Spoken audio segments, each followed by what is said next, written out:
2-3 రోజులుగా మనం చూస్తూ ఉన్నాం మీడియాలో, సోషల్ మీడియాలో టీవీ యాక్టర్ చంద్రకాంత్ ఆత్మహత్య ఉదంతం ఎంతగా చర్చకు తావదీస్తూ ఉందో. కారణం ఏందంటే, అతను చనిపోయిన 4 రోజుల ముందే అతను ఎవరితో అయితే సహజీవనం చేస్తున్నాడో మరో టీవీ నటి త్రినయని అనే సీరియల్లో కలిసి పనిచేసినటువంటి పవిత్ర జయరాం వెళుతున్నటువంటి కారు యాక్సిడెంట్కి గురైనప్పుడు ఆమె గుండెపోటుకు గురై మరణించారని చెప్పేసి చదివాం. సో ఇప్పుడు 4 రోజుల తర్వాత అతను ఆత్మహత్య చేసుకోవడం డిప్రెషన్ వల్ల చేసుకున్నాడా, లేకపోతే వేరే కారణాలు ఉన్నాయా?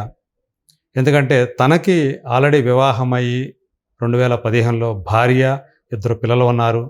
ఆమె కూడా పవిత్ర కూడా ఒక భర్త ఉండి తర్వాత అంటే అతని నుంచి వేరుపడి ఇతనితోటి 5 సంవత్సరాల నుంచి సహజీవనం చేస్తూ ఉన్నారు.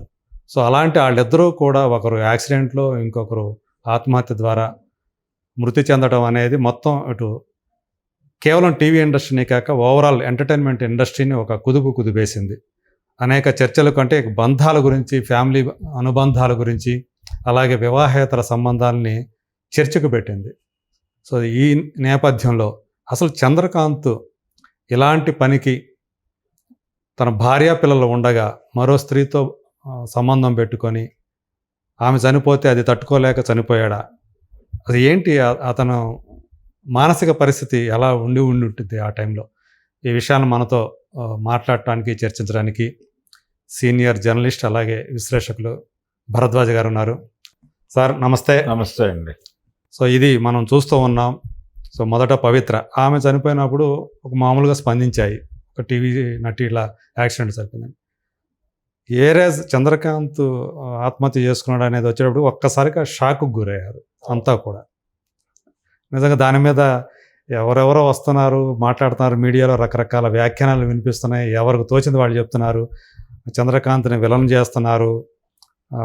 వాళ్ళ కొంతమంది చంద్రకాంత్ చేసింది అంటే భార్య పిల్లలు ఉండగా ఇలాంటి చేయకూడదు, సో ఏమైపోవాలి భార్య పిల్లలు అని ఇట్లా అంటున్న వాళ్ళు ఉన్నారు.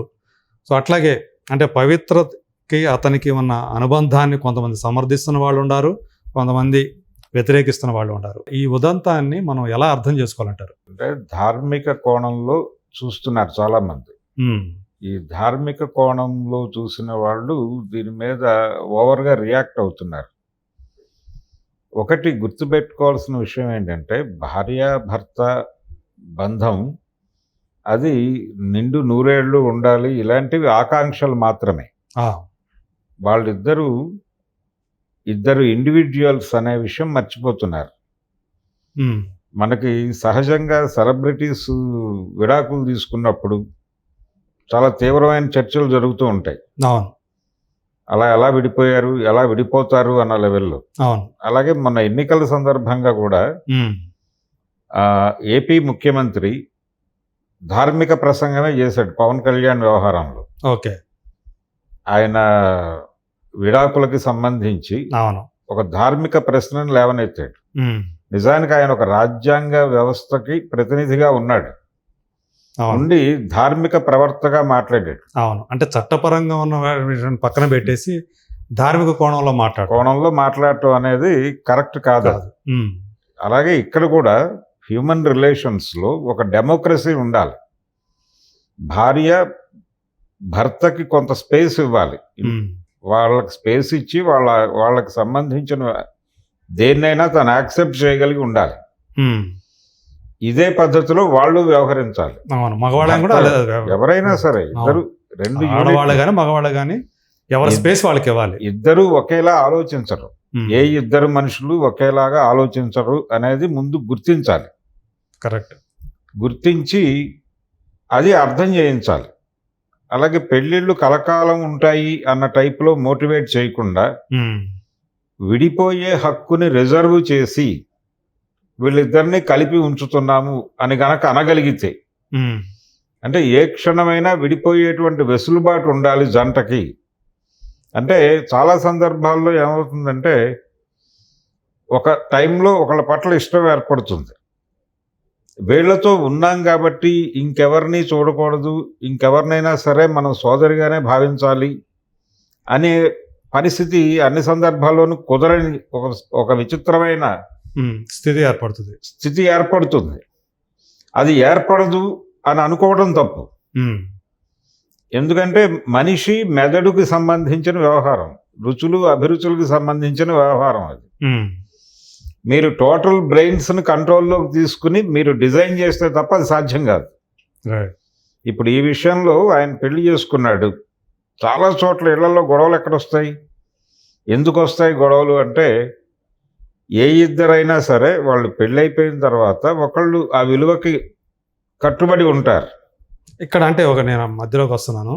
వీళ్ళిద్దరూ అంటే తను ఎవరినైతే పెళ్లి చేసుకున్నాడో శిల్పని ఆమెని, పెళ్లి చేసుకోకముందు 11 సంవత్సరాల పాటు ప్రేమించుకున్నారంట వాళ్ళు. అవును. అంతకాలం సుదీర్ఘకాలం ప్రేమించుకొని మళ్ళీ పెద్దలను ఒప్పించి 2015లో పెళ్లి చేసుకున్నారు వాళ్ళు. అంటే వాళ్ళిద్దరి మధ్య అండర్స్టాండింగ్ లెవెల్స్ ఏ విధంగా ఉండాలి? అతన్ని టీవీ ఇండస్ట్రీకి ప్రమోట్ చేసింది కూడా అమ్మాయే. అమ్మాయే నేనే ప్రమోట్ చేశానని చెప్పుకుంటోంది అమ్మాయి. అందులో కొంత వాస్తవం ఉండుండొచ్చు. అవును. అప్పటికే తనకి ఈ రిలేషన్స్ ఉన్నాయి టీవీ ఇండస్ట్రీతో. ఆ రిలేషన్స్లో నుంచే అతన్ని ప్రమోట్ చేసింది ఆవిడ. అలా వాళ్ళిద్దరూ కలిసి ఉన్నారు. ఓకే, ఆ 11 సంవత్సరాలు కలిసి ఉండటం, వాళ్ళ మధ్య అన్యోన్యమైన ప్రేమే ఉండాలి. ఎందుకంటే అంత సుదీర్ఘకాలం ఉన్న తర్వాత పెళ్లి చేసుకున్నారంటే అండర్స్టాండింగ్ లెవెల్స్ కూడా ఆ రేంజ్ లో ఉండాలి కదా. ఉంటుంది. అంటే ఆ మేరకు ఉంటుంది. ఆ మేరకు ఇది ఎక్కడి వరకు ఇంకొక వ్యక్తితో తనకు పరిచయం కలిగి ఆ దిశగా నడవాలి అనిపించనంత వరకే ఇది. అనిపించిన తర్వాత ఏమిటి పరిస్థితి అనేదే ప్రశ్న. అదే చాలామంది సినిమా ఇండస్ట్రీలో అంటే పర్టికులర్గా కళారంగంలోనూ అలాగే ఇతర క్రియేటివ్ ఫీల్డ్స్లోనూ ఇలాంటి గొడవలు అనేకం చూస్తున్నాం మనం. అదే అంటే ఎక్కువగా కలిసి పని చేస్తున్నప్పుడు వర్కింగ్ ప్లేస్లో సో ఇలాంటి అట్రాక్షన్స్ అనేవి చాలా సహజంగానే అనుకోవాలి. వర్కింగ్ ప్లేస్ వేరు. అవును. కానీ ఇక్కడ ఈ క్రియేటివ్ ఫీల్డ్ లో వర్క్ ప్లేస్ వేరు ఉంటుంది. ఆ వాతావరణం వేరు ఉంటుంది. అవును. ఆ ఎమోషన్స్ వేరుగా ఉంటాయి. అవును. సో ఇవి ఇలాంటి వాటికి ఇలా ఆకర్షణ అని అనొద్దు దాన్ని. అంటే వాళ్ళిద్దరికి ఎక్కడో ఒక మనం కలిసి ఉంటే బాగుంటుంది ఇలాంటి అభిప్రాయాలు ఏర్పడతాయి. వాటిని అభిప్రాయాలుగా మాత్రమే చూడాలి. ఓకే. సో అంటే ముందు తను ఏదైతే ఒక బంధంలో ఉన్నాడో దాన్ని దాటి కూడా దాన్ని పక్కన పెట్టి కూడా ఈ కొత్త బంధంలోకి రావాలి అన్న నిర్ణయం తీసుకునేలా చేస్తుంది. ఇప్పుడు మీకు సినిమా రంగానికి వెడితే చిత్తూరు నాగయ్య గారి దగ్గర నుంచి ఉంది ఈ సమస్య. ఆయనకు ఒక వివాహం అయింది, తర్వాత ఇంకొక వివాహం అయింది, ఇంకొకళ్ళతో నడిపాడు ఆయన ఆత్మకథ చదివితే ఈ రిలేషన్స్ గురించి చాలా స్పష్టంగా ఆయన ఫీలింగ్స్ చదవచ్చు. అంటే సినిమా దానికంటే ముందు రంగస్థలంలో కూడా ఆ నాటక రంగంలో ఇలాంటి ఎన్నో ఉన్నాయి. అక్కడ దాకా నాగయ్య దాకా వెళ్ళటం ఇష్టం లేకపోతే కృష్ణ గారి జీవితం ఏమిటి మనం చూసాం కదా, అందరికీ తెలిసిందే కదా. అయితే దాన్ని సమస్యగా మారకుండా డెమోక్రటిక్ గా పరిష్కరించుకోగలిగారు వాళ్ళు. అవును. అంటే ముందే అందరికీ చెప్పి ఇది పరిస్థితి, మేము ఇలా ఉండదలుచుకున్నాం, ఈ అవగాహనతో మనం ముందుకు వెడదామని. కాబట్టి 2 కుటుంబాల వాళ్ళు కూడా దానికి యాక్సెప్ట్ చేశారు. ఆ డెమోక్రసీ ఉండటం వలనే మీకు విజయ నిర్మలతో ఆయన వివాహం అయిన తర్వాత పుట్టిన పిల్లలు వీళ్ళంతా కూడా మంజుల మహేష్ కూడా ప్రియదర్శిని కానీ వీళ్ళందరూ. అప్పటికి ఉన్నది రమేష్ ఒక్కడే. ఓకే. రమేష్ అయితే ఉన్నాడు అప్పటికి. ఆయన ఇండస్ట్రీకి వచ్చేనట్టుగా పుట్టాడు అతను. అవును. సో ఆ తర్వాత పుట్టినటువంటి పిల్లలు అంటే ఆ డెమోక్రటిక్ నేచర్ ఉంది ఆ ఫ్యామిలీలో అనేది మనకు అర్థమవుతుంది. అట్లా ఉండట్లేదు. అట్లా ఉండని సందర్భాల్లోనూ ఇలా ఉండకూడదు అన్నప్పుడు ధార్మిక కోణం పట్టుకొచ్చి సీతారాముల ఆదర్శము ఇవన్నీ మాట్లాడుతున్నారు. ఈ ఆదర్శాలు అన్ని సందర్భాల్లోనూ నడవు. చాలా ఇళ్లలో గొడవలకి ఇదే కారణం. చాలా మర్డర్లు జరిగిన సందర్భాలు చూసాం మనం, హత్యలు జరిగినటువంటి సందర్భాలు చూసాం ఇదే ఏరియాలో. అంటే భార్యల్ని చంపేసే భర్తలు ఉంటారు, భర్తల్ని చంపేస్తున్న భార్యల్ని చూసాం మనం. అవును. ఎందుకు అక్కడ దాకా తెచ్చుకుంటున్నారు ఈ వైరుధ్యాన్ని అంటే మానవ సంబంధాలు అనేవి ఏ క్షణమైనా ఒక మనిషి ఒక యూనిట్, వారికి ఒక స్పేస్ ఉంటుంది, దాన్ని మనం యాక్సెప్ట్ చేయాలి అని అనుకోకపోవడం, రైట్. ఈ వాళ్ళతో ఏర్పడినటువంటి విభేదం, ఆ విభేదాన్ని శత్రువైరుధ్యంగా చూసి పరిష్కారం మరణమే అనుకోవడం, నిర్మూలనే అనుకోవడం, ఓకే. అనుకోవడం వలన ఆ ఎండ్కి వెళ్ళిపోతున్నారు. ఇది ప్రమాదకరం. అదే. అందుకని ముందు మానవుల జీవితాల్లోకి ప్రజాస్వామ్యం రావాలి. అవతలవాడు ఒక మనిషి అని అనుకోవాలి. భార్య అనుకుంటే ప్రమాదం. ఓకే. మనం భార్యాభర్తలు మనం కలకాలము కలిసి ఉండవాలను అని అనుకుంటే ప్రమాదం. నాకు నీ మీద, నీతో నాకు ఇప్పటిదాకా రిలేషన్ ఉంది, నువ్వు ఆకర్షణ అనుకో, ఏదైనా అనుకో, మన ఇద్దరం కలిసి ఉన్నాము, కానీ నా మనసు ఈ మధ్య కాలంలో ఇంకొక వైపు ప్రయాణిస్తోంది అని ఒక భర్త భార్యతో చెప్పినప్పుడు ఆవిడ యాక్సెప్ట్ చేయాలి. కుదరదు అనే ప్రసక్తి లేదు. ఎందుకంటే అవతల మనసు వెళ్ళిపోయింది కాబట్టి ఆల్రెడీ. వెళ్ళిపోయిన మనసును వెనక్కి తీసుకురమ్మని చెప్పే రైట్ లేదు. ఓకే. ఆచార్య ఆత్రేయ గారు ఇదే విషయాన్ని ఒక సినిమా పాటలో చాలా అద్భుతంగా చెప్పాడు ప్రపంచానికి. ఒక ఇద్దరు ప్రేమికులు ఉంటారు, అందులో ఆ ప్రియుడు ఇంకొక అమ్మాయిని ప్రేమిస్తూ ఉంటాడు, ఈ అమ్మాయిని వదిలిపెట్టేసి. అప్పుడు ఈ అమ్మాయి మనసు పాడేటువంటి పాట ఆయన రాశాడు. ఓకే. బ్యాక్గ్రౌండ్ సాంగ్ గా వస్తుంది, కోకిలమ్మ అనే సినిమాలో, సరిత. అందులో ఆయన అంటాడు, అడిగేందుకు నీకున్నది మమకారం, విడిపోయేందుకు తనకున్నది అధికారం అంటాడు. ఓకే. అంటే మీరిద్దరూ నిన్నటిదాకా ప్రేమించుకున్నారు కాబట్టి అడగటానికి నీకు ఒక మమకారం ఉంటుంది, అడుగు, అంతవరకే. కానీ విడిపోయే హక్కు వాడిదే. ఓకే. మీ జీవితాల మీద మీకు హక్కులు ఉంటాయి, అవతల వాళ్ళ జీవితాల మీద మీకు హక్కులు ఉండవు. అది గుర్తించండి ముందు. ఓకే. మమకారంతో మీరు ఒక మాట అడగండి, అంతవరకే. వాడిని కంట్రోల్ చేసే ప్రయత్నం చేయకండి. ఓకే. అతను నీతో ఉండను అన్న తర్వాత బలవంతంగా ఉంచటం అనేది కరెక్ట్ కాదు, వదిలిపెట్టి. అందులోనే ఈ ప్రేమ అనేది వాడితో ప్రేమలో పట్టడం కన్నా ముందు ఉంది నీకు. వాడు వెళ్ళిపోయిన తర్వాత కూడా ఉంటుంది, ఉండదని నువ్వు అనుకుంటున్నావు. అందుకని ఈ ప్రేమ పంచివ్వటానికి ఇంకా చాలా ప్రపంచం ఉంది. వీడెవడో వెళ్ళిపోతున్నాడని నువ్వెందుకు ఏడుస్తున్నావు అంటాడు. ఈ ధోరణి చాలా పాటల్లో చెప్తాడు ఆయన. రావణుడే రాముడైతే అనే సినిమాలో, నాగేశ్వరరావు సినిమాలో ఒక పాట, ప్రేమ అంటే తెలుసా నీకు అని ఒక పాట ఉంటుంది. అందులో నీ మనసు నీదిరా, ఇచ్చుకో, దాచుకో, ఏవైనా చేసుకో, కానీ ఎదుటి వాళ్ళ మనసిమ్మని అడిగేందుకు నువ్వెవరు అంటాడు. అవును. నువ్వు నీ తలుపును తెరిస్తే ఎదుటి తలుపు తెరుచుకోదు అంటాడు. ప్రేమ మార్గం ఎన్నడూ ఒకే వైపు దారి కాదు అంటాడు. అందుకని అవతల వాళ్ళకి కూడా స్పేస్ ఇచ్చి, వాళ్ళ అభిప్రాయాలకి గౌరవించి, వలచుట తెలిసిన నా మనసునకు మరుచుట మాత్రము తెలియనిదా, ప్రేమించినదే నిజమైతే మన్నించుటయే రుజువు కదా అంటాడు. ఇంత క్లియర్గా డెమోక్రటిక్గా ఉండాలి ఆ మానవ సంబంధాలు అని చెప్పిన రైటర్ ఇంకోటి కనబడ్డు తెలుగు సినిమా చరిత్రలో, పాటల రూపంలో. ఆయన అదొక సిద్ధాంతంలాగా ప్రతిపాదిస్తూ వెళ్ళాడు నిరంతరం.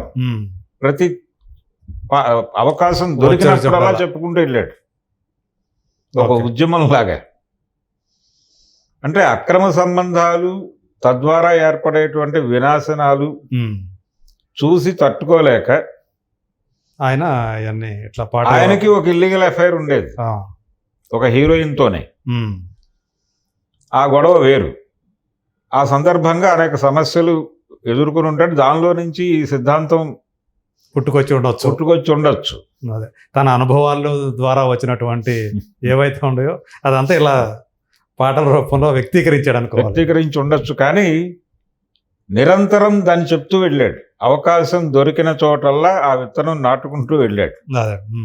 కానీ వాస్తవం అది. ఎందుకు వాస్తవము అంటే హ్యూమన్ రిలేషన్స్, అవతల వాడు ఒక యూనిట్ అనుకోవాలి. పిల్లలతో కూడా పిల్లలు వాళ్ళ అభిప్రాయాలు వాళ్ళు వ్యక్తీకరించే పరిస్థితి రాగానే అర్థమవుతుంది వీళ్ళకు ఒక సొంత ఆలోచన విధానం ఏర్పడుతోంది అని. ఆ తర్వాత వాళ్ళ మీద వీళ్ళు బుల్డోజ్ చేయటం మొదలు పెడితే అది నియంతృత్వ ధోరణిగా వాళ్ళు తీసుకుంటారు. అదే అవును. వాళ్ళని కూడా ఒక ప్రత్యేకమైన యూనిట్లుగా చూడాలి. వాళ్ళు కూడా విడిగా పౌరులు అని ఐడెంటిఫై చేయాలి. రైట్. అంతే తప్ప నా కొడుకు నా కూతురు నేను చెప్పిన మాట వినాలి అనడం అప్రజాస్వామికం. ఓకే. ఈ ఇంట్లో ప్రజాస్వామిక వాతావరణం లేకపోతే ఘర్షణలు జరుగుతాయి. అంటే ఇక చంద్రకాంత్ విషయంలో జరిగింది అలాంటిది అని చెప్పేసి అదే అంటే ఇప్పుడు అతను చాలా ఆ అమ్మాయితో రిలేషన్లో ఉన్నాడు, పెళ్లి చేసుకున్నాడు, 11 ఏళ్ళు వాళ్ళిద్దరూ కలిసి ప్రయాణం చేశారు, తప్పేం లేదు దానిలో. ఆ తర్వాత అతను ఈ ఆకర్షణలోకైనా వీళ్ళు అంటున్నారు, కానీ వాళ్ళిద్దరి మధ్య ఒక బంధం ఏర్పడింది. దాన్ని బంధంగా చూడండి, ఆకర్షణగా చూడటం మానేయండి. ఓకే. ఆ రిలేషన్ని యాక్సెప్ట్ చేయాలి ఆవిడ.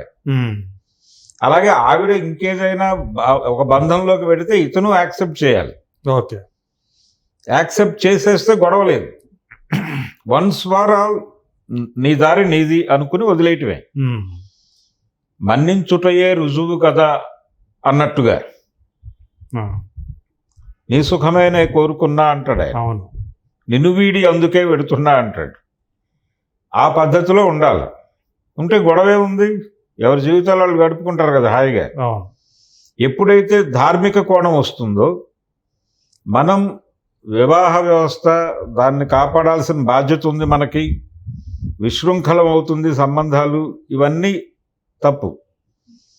ఎందుకు తప్పు అంటే ఇవన్నీ ఈ మోరల్స్ పట్టుకొచ్చేసరికి మోరల్స్ మనుషుల్ని నిలబెట్టలేవు. అప్పుడు ఏం చేస్తారంటే వీడు ఈ ప్రెజరు ఉంటుంది, మోరల్ భయము ఉంటుంది. ఈ భయం వలన అక్రమ అంటే దొంగచాటుగా చేస్తాడు ఇదే పని. అదే అవును. ఎందుకు మీరు దొంగచాటు వ్యవహారాలను ఎందుకు ఎంకరేజ్ చేస్తారు? చాలా సందర్భాల్లో చాలా మంది సలహాలు చెప్తూ ఉంటారు కూడా. ఎన్టీ రామారావు గారు లక్ష్మీ పార్వతిని పెళ్లి చేసుకునే సందర్భంలో ఆయన పిల్లల నుంచే కొన్ని సలహాలు వచ్చినాయని విన్నాం మనం. మీరు ఆవిడని ఉంచుకోండి, కావాలంటే పెళ్లి చేసుకోవద్దు అని సలహాలు చెప్పారు, ఆయన పిల్లలే అనే విన్నాం కదా. పెళ్లి చేసుకోవడం అనేది కాంట్రవర్సీ అయింది. ఆవిడ అలా ఉండుంటే ఆవిడకి అభ్యంతరం లేదు. అదే ఎందుకు ఇలాంటి ఆలోచనలు చేస్తున్నారు జనాలు అంటే ఇదే కారణం. వివాహ వ్యవస్థ, వివాహ వ్యవస్థ దాని చుట్టూ ఒక ఆస్తి చుట్టుకొని ఉంటుంది. అవును. వీటన్నిటిని ఆర్థిక సంబంధాలు, ఈ ధార్మిక సంబంధాలు, వీటన్నిటిని పట్టుకొచ్చి ఒక కలగా పొలగం చేసి దీని నుంచి విషయాన్ని చెప్పే ప్రయత్నం చేయటం, అదే అక్కడ కన్ఫ్యూజన్ మొదలవుతుంది. చాలా క్లియర్గా అతను అమ్మాయితో పెళ్లి చేసుకున్నాడు, కాపురం చేశాడు, పిల్లలు ఉన్నారు. ఆ పిల్లలకు సంబంధించి ఇతను బాధ్యతగా డబ్బులు పే చేస్తూనే ఉన్నాడు. అలాగే ఈఎంఐతో ఒక బాంధవ్యంలోకి వెళ్ళాడు. ఈఎంఐ కూడా ఆల్రెడీ వివాహమైంది, డైవర్స్ అక్కడ. దాని తాలూకా లీగల్ ప్రొసీజర్ ఇంకా కంప్లీట్ కాలేదు అని విన్నాను నేను. ఇది ఇతనితో రిలేషన్ కంటే ముందు ఇంకెవరితో కూడా ఒక రిలేషన్ ఉంది అనే మాట కూడా ఉంది. అది పక్కన పెట్టేస్తే ఇతను రిలేషన్ ఉంది. ఏ క్షణమైనా ఇబ్బందికరం ఇతనితో ప్రయాణం, లేకపోతే ఈ అమ్మాయితో ప్రయాణం ఇబ్బందికరం అని ఏ క్షణంలో అనిపించినా ఆ క్షణంలో విడిపోయే పరిస్థితుల్లో ఉండాలి. విడిపోయిన వాళ్ళని విమర్శించడం కాకుండా వెళ్ళిపోవడం మంచిదేలే అని అనుకోవాలి. అదే అనుకోగలగాలి. ఆ డెమోక్రటిక్ నేచరు, ఆ డెమోక్రటిక్ అవగాహన వాళ్ళిద్దరి మధ్య కల్పించగలిగితే మనం చాలా హత్యల్ని నివారించగలుగుతాం. ఇప్పుడు క్యారెక్టర్ అసాసినేషన్ అనే ప్రోగ్రామ్ జరుగుతోంది ఇప్పుడు చంద్రకాంత్ ఎపిసోడ్లో చాలా మంది ప్రవక్తల్లాగా ఎంటర్ అయిపోయి ఆ అమ్మాయితో పెళ్లి చేసుకోవటం ఏమిటి, ఈ అమ్మాయితో ఉండటం ఏమిటి అని చర్చ చేస్తున్నారు. నిజానికి ఈ ఆర్గ్యుమెంట్స్ పెడుతున్నటువంటి వాళ్ళ జీవితాలు గనక స్కాన్ చేస్తే ఇలాంటి వివాదాలు అనేకం దొరుకుతాయి అక్కడ కూడా. ఓకే.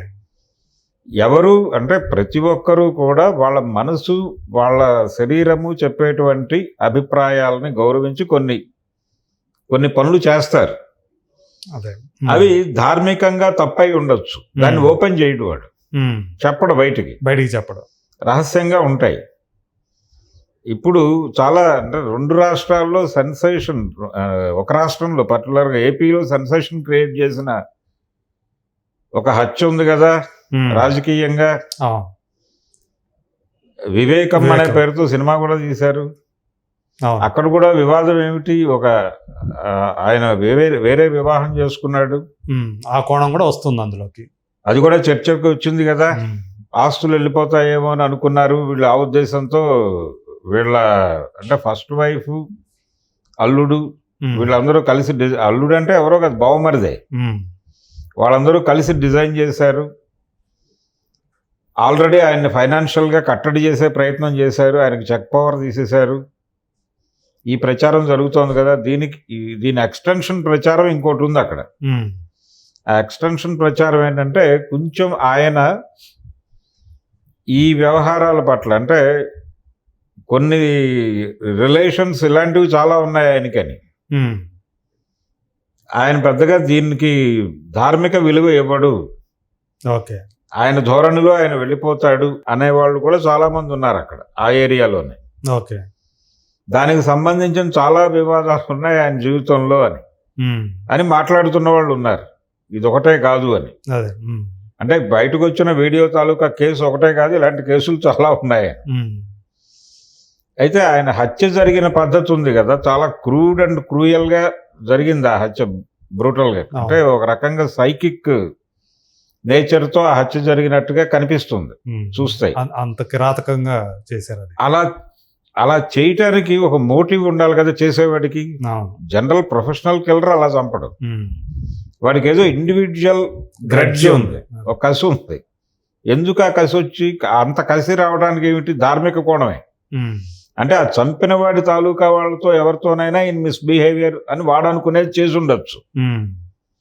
ఈయనకి ప్రాపర్ బిహేవియరే కావచ్చు, వాడికి మిస్బిహేవియర్ కావచ్చు. ఏమీ చెయ్యలేని పరిస్థితుల్లో వాడికి అవకాశం దొరికినప్పుడు చెలరేగిపోతాడు కదా. అట్లా జరిగినట్టు అనిపిస్తుంది. ఇలాంటివి నివారించడం జరుగుతుంది జీవితాల్లో. ప్రజాస్వామ్యం వస్తే అంటే మన మానవ సంబంధాల్లో ఎవరిని మనం కంట్రోల్ చేయకూడదు అని ప్రతి మనిషి అనుకోవాలి. నా అభిప్రాయాల ప్రకారం నువ్వు నడవాలి అనుకోవడమే తప్పు. అంటే మనది ఆల్రెడీ మనకు తెలుసు, ఇక్కడ వివాహ వ్యవస్థకి కుటుంబ వ్యవస్థకి ఎంత ప్రాముఖ్యత మన దేశంలో ఇస్తారో తెలుసు. సో మీరు అన్నట్లు అలా అనుకోగల పరిస్థితి అసలు వస్తుందంటారు ఎప్పటికైనా? అలా అనుకోవడం వల్లనే కదా దొంగదారులు ఏర్పడుతోంది. దొంగదారులు ఈ అంటే మెంటల్గా కృంగిపోవటాలు, మానసికంగా సర్వనాశనం అయిపోవటాలు ఇవన్నీ సంప్రాప్తిస్తోంది. మీరు ఆ విలువల వ్యవస్థ అలా ఉంచడం వల్లనే కదా. దాన్ని డెమోక్రటైజ్ చేసి, నేను ఇందాకే చెప్పా, పెళ్లి చేసేటప్పుడే విడిపోయే హక్కు రిజర్వ్ చేసి వీళ్ళిద్దరిని కలిపి ఉంచుతున్నాము అని గనక అనే పరిస్థితి వస్తే సమాజానికి ఈ గొడవలు ఉండవు. రెండోది, ఇలాంటి విషయాలు పర్టికులర్గా చంద్రకాంత్ ఎపిసోడ్, ఆ అమ్మాయి, వీళ్ళకి సంబంధించిన శిల్ప కావచ్చు, లేకపోతే ఇప్పుడు చనిపోయిన పవిత్ర కావచ్చు, వీళ్ళ మధ్య రిలేషన్స్ పూర్తి వ్యక్తిగతమే. ఇప్పుడు జడ్జి చేస్తున్న వాళ్ళందరూ, ధార్మిక కోణంలో మాట్లాడుతున్న వాళ్ళందరూ వాటిని విపరీతంగా ఎక్స్పోజ్ చేసే ప్రయత్నం చేస్తున్నారు. దాన్ని కాదని అనలేదు అమ్మాయి. ఇప్పుడు శిల్ప ఇలా కాదు అనలేదు, ఎందుకంటే ఈ ధార్మిక కోణాన్ని తప్పు అంటే తనని సమాజం తప్పు పడుతుందేమో అనే భయం మొదలవుతుంది. కరెక్ట్, అంతే కదా. అందుకని యాక్సెప్ట్ చేసి ఆవిడ కూడా అతని మీద కొంచెం మాట్లాడే ప్రయత్నమే చెయ్యాలి. అదే చేస్తుంది ఆవిడ. నన్ను టార్చర్ పెట్టేవాడు ఇట్లాంటి ఏవో చెప్తుంది ఆమె. చెప్తోంది. అలాంటప్పుడు ఎందుకు అతను వేరే ఒక సంబంధంలోకి వెళ్ళినప్పుడు అతను ఎందుకు మీరు ఇంతకాలం భరిస్తూ వచ్చారు, ఎందుకు యాక్సెప్ట్ చేస్తూ వచ్చారని ఒక ప్రశ్న ఒకటి తలెత్తుతూ ఉంది. అదే అంటే ఈ మధ్య కాలంలోనే, అంటే ఒక 5-6 ఏళ్ల క్రితం విశాఖపట్నంలో ఒక ఇలాంటి సంఘటన, అంటే ఇంతకంటే అది ఇంకో కోణంలో జరిగింది. ఒక ఇద్దరు రైటర్లు, ఇద్దరు ఒక రచయిత్రి ఒక రచయిత, వీళ్ళిద్దరూ ఈ రచనా వ్యాసంగంలో స్నేహితులై ఆవిడకి విడిగా వివాహం అయింది, ఆయనకి విడిగా వివాహం అయింది. వీళ్ళిద్దరూ ఆ వివాహాలతో సంతృప్తిగా లేము అనేది వీళ్ళిద్దరూ కలిసినప్పుడు వీళ్ళిద్దరికి అర్థమైంది. అర్థమయ్యి అసలు మనం కదా కలిసి ఉండాల్సింది, మనకి ఈ విషయం తెలియక కదా వేరే కుటుంబాలు ఏర్పాటు చేసుకుని ఉన్నాము, అందుకని వాటి రెండింటి నుంచి వచ్చేసి మనం విడిగా ఒక యూనిట్ పెడితే అలా ఉంటుంది అనే అభిప్రాయానికి వచ్చి వాళ్ళు ఆ పని చేశారు. చేసిన తర్వాత దానికి సంబంధించిన లీగల్ డిజైనింగ్ చేసుకోవాలి, చేసుకోకుండా అలా కొనసాగారు. ఈ కొనసాగే ప్రాసెస్లో ఆయన చనిపోయాడు. ఆయన చనిపోయిన తర్వాత వాళ్ళు ఉంటున్నటువంటి ఇల్లు అక్కడే ఉంటాను తను కూడా అనుకుంది ఆవిడ. తీరా ఈయన బంధువులు, ఆయన వదిలేసి వచ్చినటువంటి కుటుంబం వాళ్ళు వచ్చి ఇక్కడ మీకు ఏ హక్కు లేదు అని చెప్పారు. దాంతో సైకలాజికల్గా డిస్టర్బ్ అయ్యి ఆవిడ సూసైడ్ చేసుకుంది. ఇది ఇలాంటి పరిస్థితులు ఉన్నాయి సమాజంలో. అవును. అందుకని మానవ సంబంధాల పట్ల, మానవ సంబంధాలు లో ఉండాల్సినటువంటి ఒక ప్రజాస్వామిక దృక్పథం కొరవడటం వలన ఇలాంటివన్నీ సమాజం యాక్సెప్ట్ చేయలేకపోవటం, చెయ్యదు అనుకోకూడదు. ఎందుకు ఇప్పుడు ఇద్దరు విడాకులు తీసుకుంటున్నారు, దాని గురించి చర్చ ఎందుకు? విడాకులు తీసుకుంటే గొడవ లేదు, మళ్ళీ విడాకులకు వెళ్ళినా చర్చిస్తారు. ఇప్పుడు ఒక ముఖ్యమంత్రి, ఒక జగన్మోహన్ రెడ్డి పవన్ కళ్యాణ్ పెళ్లిళ్ళ గురించి మాట్లాడాడు. ఆయనకు తెలియకుండానే ఆయన రాజ్యాంగం మీద దాడి చేశాడు, రాజ్యాంగం మీద, చట్టం మీద దాడి చేశాడు. చట్టం వెసులుబాటు కల్పించింది కదా నీకు. అవును. మీకు ఆ ఆర్టికల్లో కానీ లేకపోతే ఆ చట్టంలో కానీ 2 విడాకుల కంటే ఒక వ్యక్తికి ఇవ్వము అనే క్లాజులు ఏం లేవు కదా. లేవు. ఎవరికి ఎవరితోనైనా సరే నివసించటం, కలిసి జీవించటం ఇబ్బంది అనిపిస్తే దానికి సంబంధించిన సరైనటువంటి ఆధారాలతో మీరు కోర్టుని అప్రోచ్ అయితే మీకు విముక్తి ప్రసాదిస్తామని చెప్పారు. ఎవరి జీవితం వాళ్ళు జీవించవచ్చు, విడిపోయాలి. రెండోది, ఘర్షణలతో నడిచేటువంటి వ్యవహారం ఏది కూడా ప్రగతి సాధించలేదు. అది పెళ్ళైనా ఇంకొకటైనా ఏదైనా శాంతియుతంగా ఉన్నటువంటి ఒక యూనిట్ మాత్రమే ప్రగతి సాధించగలుగుతుంది. ఇద్దరు వ్యక్తుల మధ్య, భార్యాభర్తలు, పిల్లలు మధ్య విపరీతమైన కోఆర్డినేషన్, అండర్స్టాండింగ్ ఉన్నటువంటి కుటుంబాలు మాత్రమే ఎదుగుతాయి. వాళ్ళ మధ్య ఇంటర్నల్గా ఘర్షణలు ఉన్నటువంటి ఏ కుటుంబం అయినా కుప్పకూలిపోతుంది. వాళ్ళకి తెలియకుండానే కుప్పకూలుతుంది అది. దానికి కారణం మీరే అని చెప్పినా వాళ్ళకి అర్థం కాదు. కాబట్టి చెప్పేవాడు అలా చెప్పేవాడు తప్పుపడతారు. అందుకని దీనిలో ప్రాబ్లం ఏంటంటే, పెళ్ళి అనే వ్యవస్థలోకి ఇద్దరు వ్యక్తులు ప్రవేశించే ముందే ఎటువంటి తర్ఫీదు ఉండదు వాళ్ళకి. ఇప్పుడు 20 ఏళ్ళు మాత్రమే చేసే ఉద్యోగానికో లేకపోతే 30 ఏళ్ళు చేసే ఉద్యోగానికో ట్రైనింగ్ ఇస్తున్నారు. కానీ జీవితాంతం కలిసి ఉండాలి అని చెప్తున్నటువంటి పెళ్లిలోకి పంపించేటప్పుడు వాళ్ళకి మినిమం ట్రైనింగ్ ఉండాలి కదా, దానికి ఒక సబ్జెక్ట్ ఉండాలి కదా. మీరు డిగ్రీలు, ఫిజిక్స్, కెమిస్ట్రీ ఇవన్నీ చెప్తున్నారు కదా, దాంతోపాటు హ్యూమన్ రిలేషన్స్ మీద ఒక సబ్జెక్టు పెట్టి ఎందుకు టీచ్ చేయరు చిన్నప్పటి నుంచి? ఎవరితో ఎలా ప్రవర్తించాలి అనే దానికి సంబంధించి, ప్రవర్తనకు సంబంధించి నియంత్రించేటువంటి విభాగాలు ఎన్నున్నాయి సమాజంలో, వాటిని ఎట్లా అర్థం చేసుకోవాలి, నువ్వెలా నీ వ్యక్తిత్వాన్ని నువ్వెలా నిర్మించుకోవాలి, ఎదుటి వాళ్ళతో ఎలా ఉండాలి అసలు అనేది ఒక చదువు చెప్పాలి కదా పిల్లలకి. అది అవసరం కదా. రిలేషన్స్ చెడిపోయి కదా ఇప్పుడు కొట్టుకు వస్తుంది సమాజం. అలాంటి సబ్జెక్టు పెట్టి అన్ని క్లాసుల వాళ్ళకి, ఏ సబ్జెక్ట్ అయినా స్పెషలైజేషన్ ఉన్నప్పటికీ, ఆ మధ్య హిస్టరీ, సివిలైజేషన్ పట్టుకొచ్చి ఒక ప్రత్యేకమైనటువంటి సబ్జెక్ట్ కింద పెట్టారు అందరికి కంపల్సరీ చేసి. అట్లా కంపల్సరీ చేసి పెట్టాల్సినటువంటి అవసరం ఉంది. అలా డ్రైవ్ చేయగలిగితే ఈ ఘర్షణల నుంచి బయటపడగలుగుతాం.